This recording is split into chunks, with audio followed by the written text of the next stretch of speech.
And the Ziphites came unto Saul to Gibeah, saying, Doth not David hide himself in the hill of Hachilah, which is before Jeshimon?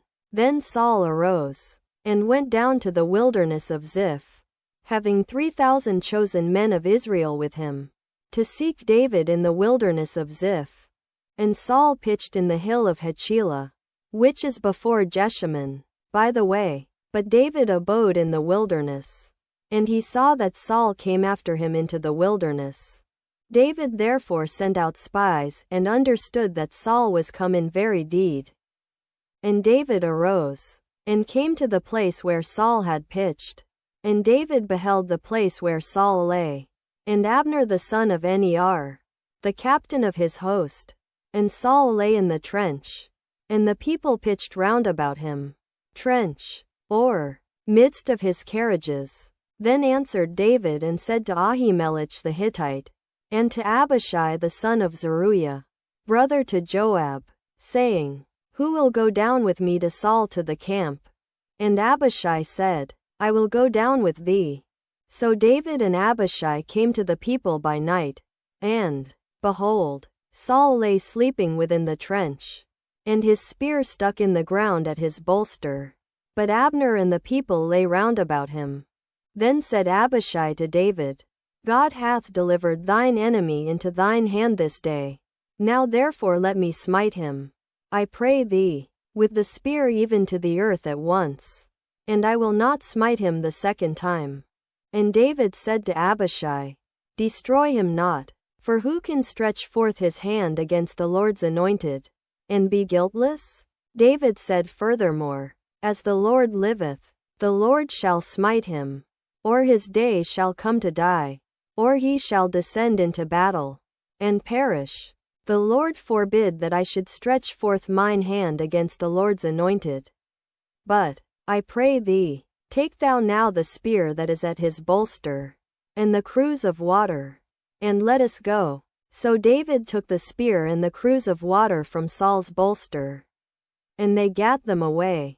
And no man saw it, nor knew it, neither awaked, for they were all asleep, because a deep sleep from the Lord was fallen upon them.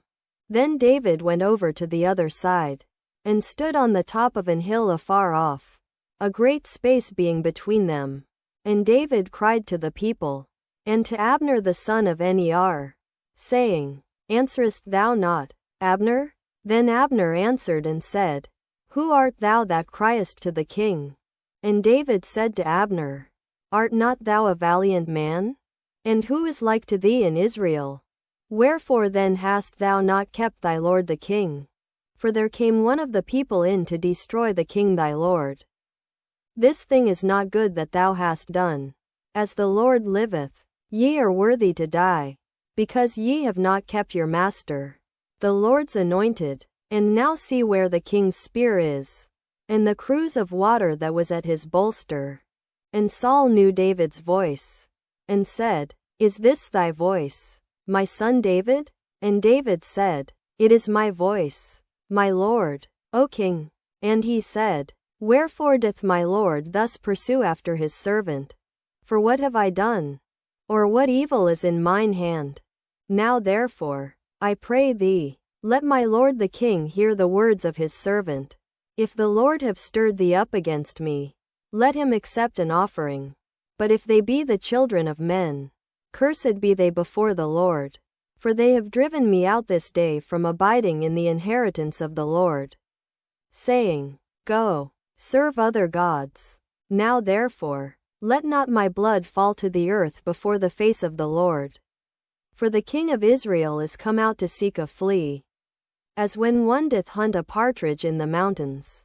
Then said Saul, I have sinned. Return, my son David, for I will no more do thee harm, because my soul was precious in thine eyes this day. Behold, I have played the fool, and have erred exceedingly. And David answered and said, Behold the king's spear, and let one of the young men come over and fetch it. The Lord render to every man his righteousness and his faithfulness. For the Lord delivered thee into my hand today, but I would not stretch forth mine hand against the Lord's anointed. And, Behold, as thy life was much set by this day in mine eyes, so let my life be much set by in the eyes of the Lord, and let him deliver me out of all tribulation.